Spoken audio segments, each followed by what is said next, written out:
I'm Dan from the Handsome Furs, and we just finished playing Auckland for the first time. It was great, as a matter of fact. It was. The audience was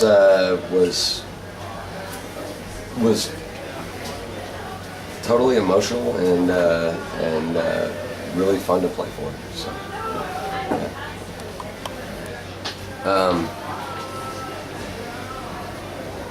Well, I mean, when I was in high school, the first record from New Zealand I ever bought was this record by this band called Belter Space,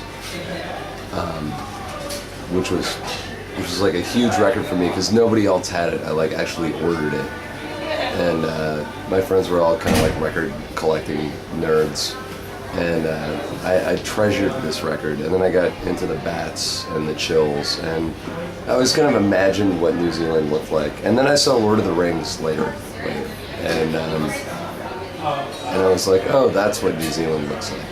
But I was completely wrong. And today, actually, we spent the day kind of driving around Auckland, and we went to this park, which is apparently named after a mayor that was homeless briefly.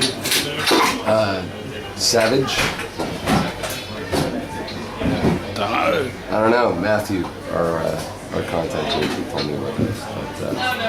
But yeah, from the park, you could see there's kind of a volcano island, and it was beautiful. It was really nice. Really nice. And how did you find out about Belter Space? About Belter Space. Belter Space? Weirdly, through that band Sugar. Oh yeah. Bob Mould band. I read an interview where he was like he was pumping Belter Space as like a great band, so I bought it. I'm from Montreal, and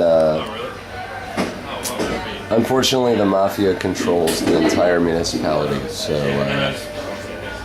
if you want to drive anywhere, it's impossible because there's constantly mafia make-work projects on the roads. The entire city is falling apart. In the 60s we had the Olympics, and we just recently paid off the Olympic Stadium, so good job, Montreal. It's a dump, but it's a good place to live. Is it cheap to live there? Or? It's relatively cheap to live there in Canada. Yeah.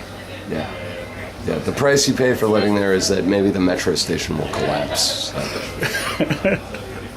That's the trade-off for the cheap rent.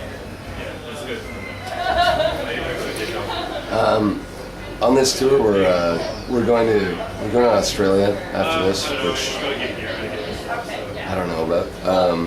Never been there. But after that, we're going to China, Vietnam, Thailand, and Singapore, and we're playing in Kuala Lumpur. So I'm really looking forward to it, but I have no idea what to expect. Like, how easy was it to get like visas to go to China? To get visas for China it was actually pretty difficult. We had to submit to the government lyrics for the record. We had to submit album art, which we doctored.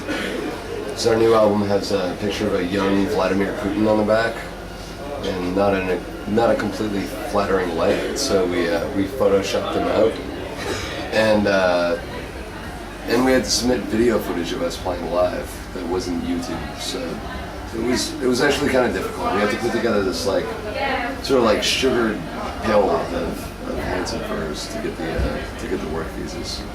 So, like, when you are you going to take any merch into China, and like, what's going to happen with the album?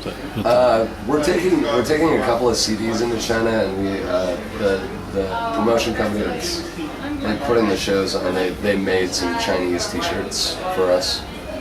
Actually has Handsome Furs in Chinese. Whoa. Yeah. That'd be a choice get.